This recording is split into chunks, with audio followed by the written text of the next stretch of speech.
ನಮಸ್ಕಾರ. ಸುದ್ದಿ ಮೃದಂಗ ವಿಶೇಷ ಕಾರ್ಯಕ್ರಮಕ್ಕೆ ಸ್ವಾಗತ. ನಾನು ಎಚ್.ಎಸ್. ಸುಧೀಂದ್ರ ಕುಮಾರ್. ಆಗರ ಗ್ರಾಮದಲ್ಲಿ ನೂತನ ನಯರಾ ಪೆಟ್ರೋಲ್ ಬ್ಯಾಂಕ್ ಉದ್ಘಾಟನೆ, ವಿಶೇಷವಾಗಿರ್ತಕ್ಕಂಥ ಒಂದು ಸುದ್ದಿಯನ್ನು ನಿಮ್ಮ ಗಮನಕ್ಕೆ ತರುವ ಪ್ರಯತ್ನ ಇವತ್ತು. ಯಶವಂತಪುರ ವಿಧಾನಸಭಾ ಕ್ಷೇತ್ರದ ವ್ಯಾಪ್ತಿಗೆ ಬರುವಂಥ ಅಗರ ಗ್ರಾಮ ಪಂಚಾಯಿತಿ ಅಗರ ಗ್ರಾಮದಲ್ಲಿ ಕಾಂಗ್ರೆಸ್ ಮುಖಂಡ ಅಗರ ಪ್ರಸನ್ನ ಮತ್ತು ಅವರ ಸಹೋದರ ಭರತ್ ಟಿ ನಂಜಪ್ಪ ಎಂಟರ್ಪ್ರೈಸಸ್ ಸಂಸ್ಥೆಯ ಕನಕಪುರ ಮುಖ್ಯ ರಸ್ತೆಯೊಳಗೆ ನಯರಾ ಪೆಟ್ರೋಲ್ ಬ್ಯಾಂಕ್ ಉದ್ಘಾಟನೆ ಆಯಿತು, ಲೋಕಾರ್ಪಣೆ ಆಯಿತು.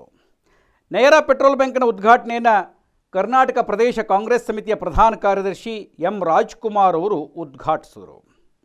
ಆ ಉದ್ಘಾಟನೆಗೆ ಅತ್ಯಂತ ಪ್ರಮುಖವಾಗಿ 92.7 ಬಿಗ್ FM ನಟ ರಾಕ್ ಸ್ಟಾರ್ ರೋಹಿತ್ ಆಗಮಿಸಿದರು.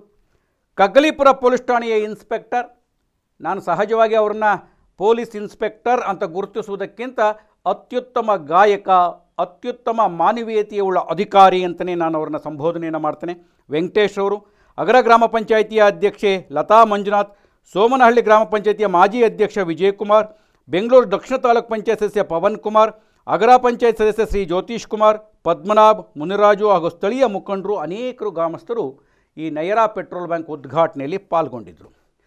ಪ್ರಸ್ತುತ ಸಂದರ್ಭದೊಳಗೆ ಅನೇಕ ಪೆಟ್ರೋಲ್ ಬಂಕ್ಗಳಿದೆ. ಯಾವ ಪೆಟ್ರೋಲ್ ಬಂಕ್ಗಳು ಯಾರಿಗೇನು ಕಡಿಮೆ ಇಲ್ಲ ಅಂತ ಹೇಳಿದರೂ ಕೂಡ ಪ್ರಸ್ತುತ ದಿನಗಳಲ್ಲಿ ಸಹಜವಾಗಿ ವಾಹನ ಸವಾರರು ಹಾಗೂ ವಾಹನ ಮಾಲೀಕರಿಗೆ ನಯರಾ ಪೆಟ್ರೋಲ್ ಬಂಕಿನ ಬಗ್ಗೆ ಅತ್ಯಂತ ವಿಶ್ವಾಸಾರ್ಹತೆ ಉಳಿಸಿಕೊಂಡಿದ್ದಾರೆ ಅನ್ನುವಂಥದ್ದು ಅತ್ಯಂತ ಪ್ರಮುಖವಾಗಿರ್ತಕ್ಕಂಥದ್ದು. ಬಹುತೇಕವಾಗಿ ನಯರಾ ಪೆಟ್ರೋಲ್ ಬಂಕನ್ನೇ ಹುಡುಕಿಕೊಂಡು ಹೋಗುವವರ ಸಂಖ್ಯೆ ಜಾಸ್ತಿಯಾಗಿದೆ ಅನ್ನುವಂಥದ್ದು ಒಂದು ವರ್ತಮಾನ ಇದೆ. ಅಂತಹ ಉದ್ದೇಶವನ್ನು ಇಟ್ಟುಕೊಂಡು ಅತ್ಯುತ್ತಮವಾಗಿರ್ತಕ್ಕಂಥ ಇಂಧನವನ್ನು ಒದಗಿಸುವುದರ ಮೂಲಕವಾಗಿ ವಾಹನ ಚಾಲಕರಿಗೆ ಸಂತಸವನ್ನು ನೀಡಬೇಕು ಅನ್ನುವ ದೃಷ್ಟಿಕೋನದಿಂದ ಟಿ ನಂಜಪ್ಪ ಎಂಟರ್ಪ್ರೈಸಸ್ನವರು ಕೂಡ ನಯರಾ ಪೆಟ್ರೋಲ್ ಬಂಕನ್ನು ಇವತ್ತು ಲೋಕಾರ್ಪಣೆಯನ್ನು ಮಾಡಿದ್ದಾರೆ. ಅಗರ ಪಂಚಾಯಿತಿಯ ಸುತ್ತಮುತ್ತಲಿನ ಜನತೆಗೆ, ನಾಗರಿಕರಿಗೆ, ಹಾಗೆಯೇ ಕನಕಪುರ ರಸ್ತೆಯ ಮುಖ್ಯ ರಸ್ತೆಯ ವಾಹನ ಸವಾರರಿಗೆ ಅತ್ಯಂತ ಅನುಕೂಲಕರವಾಗಿರ್ತಕ್ಕಂಥ ಪೆಟ್ರೋಲ್ ಬಂಕ್ ಇದಾಗಿದೆ ಅನ್ನುವಂಥದ್ದು. ಆ ಪೆಟ್ರೋಲ್ ಬಂಕ್ ಉದ್ಘಾಟನೆಯ ಒಂದಷ್ಟು ವಿವರಗಳನ್ನು ನಿಮ್ಮ ಗಮನಕ್ಕೆ ಕೊಡ್ತಾ ಇದ್ದೇನೆ.